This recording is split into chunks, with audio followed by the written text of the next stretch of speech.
October 14th, bank account, -$142. Eviction notice on my dorm door. I needed cash, fast. That's when I noticed my professor's weakness. I sat in Linguistics 101, staring at Dr. Harmon. He was a tenure-track monotone drone. But I saw a glitch in his programming. Every single time he said the word, essentially, his left hand twitched upward. He tugged his earlobe. Frequency analysis, 32 times in 50 minutes. A 1:1 correlation. I didn't study the syllabus. I studied the tick. Tuesday, I opened the market. The Harmon index, $5 buy-in. Guess the frequency of, essentially, in the next lecture. Winner takes the pot. Week 1 metrics. Participants, 8. Total pot, $40. Harmon count, 27. Winners, 0. Profit retained, 100%. The pot rolled over. I compounded the interest. Week 3 metrics. Participants, 42. Total pot, $250. Spreadsheet complexity, high. Students from engineering and psychology joined the syndicate.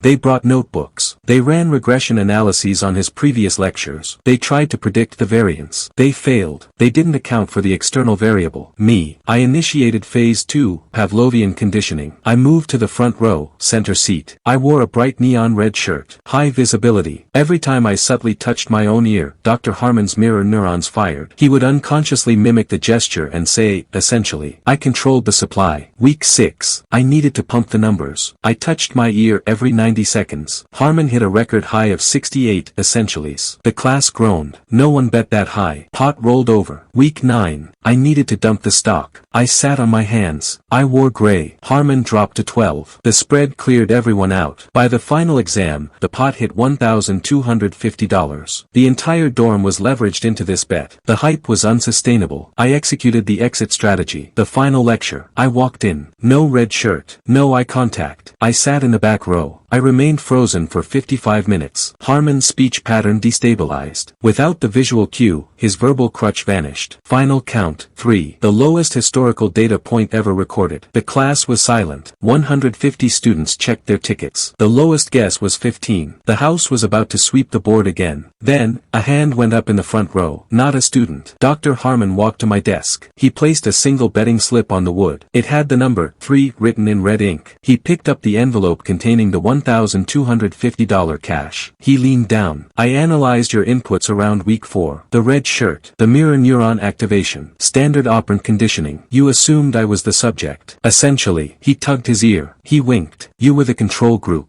He walked out. Post-incident audit. Dr. Harmon donated the $1,250 to the department scholarship fund. He graded my final exam, A. The comment on the transcript, applied behavioral linguistics, mastery level.